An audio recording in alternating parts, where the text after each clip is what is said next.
Police వాళ్ళు solve చేసే కొన్ని కేసులు భలే ఇంట్రెస్టింగ్ గా ఉంటాయి. కొన్నిసార్లు డెడ్ ఎండ్కి వచ్చేసింది అని అనిపించినా కానీ వాళ్ళు ఏదో చిన్న క్లూతో మొత్తం రీకన్స్ట్రక్ట్ చేసి ముద్దాయిల్ని దొంగల్ని వీళ్ళు పట్టుకుంటారు కూడా, సస్పెక్ట్స్ ని. సో ఇది one of such case. Gwalior లో ఒక అమ్మాయి పొదల్లో చనిపోయి ఉంది. అయితే ఈ అమ్మాయి ఎలా చచ్చిపోయింది, ఎవరు చంపారు అనేది ఒక డెడ్ ఎండ్కి వచ్చేసింది, నో క్లూ ఎట్ ఆల్. అయితే పోస్ట్ మార్టం లో ఇది ఒక మర్డర్ అని తెలిసింది అండ్ గాయాలు కూడా ఉన్నాయి ఒంటి మీద, రేప్ కూడా జరిగింది అని చెప్పి. అయితే ఈ రేప్ అండ్ మర్డర్ కేసు ఎలా అయింది అని డెడ్ ఎండ్కి వచ్చేసరికి లక్కీగా ఆమె స్వెటర్ లో ఒక ఆమ్లెట్ ముక్క దొరికింది, ఆమ్లెట్ పీస్.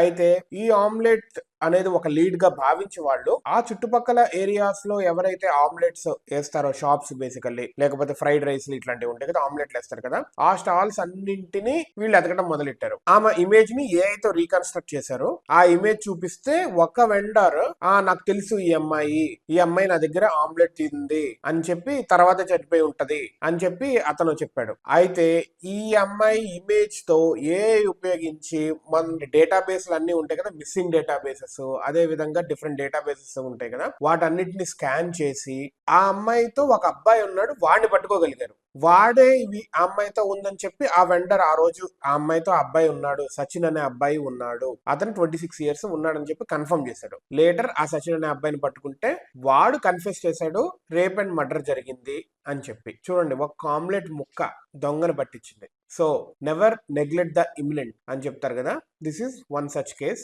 అండ్ జాగ్రత్తగా ఉండండి, ఎవరు ఎట్లా ఉంటున్నారు అనేది, అమ్మాయి అయినా అబ్బాయి అయినా, లవ్ లో ఉన్న తెలిసిన వాళ్ళైనా తెలియక వాళ్ళైనా, మీ జాగ్రత్తల్లో మీరు ఉండాల్సిందే. ఎవరిని గుడ్డిగా నమ్మద్దు, బీ కేర్ఫుల్. ఆ అమ్మాయి సింగిల్ గా ఉంటుందంటే గ్వాలియర్ లో, ఇలా మర్డర్ అయిపోయింది. మర్డర్ అనేది ఇప్పుడు లైక్ స్నాప్ చేస్తున్నారు, బీ కేర్ఫుల్.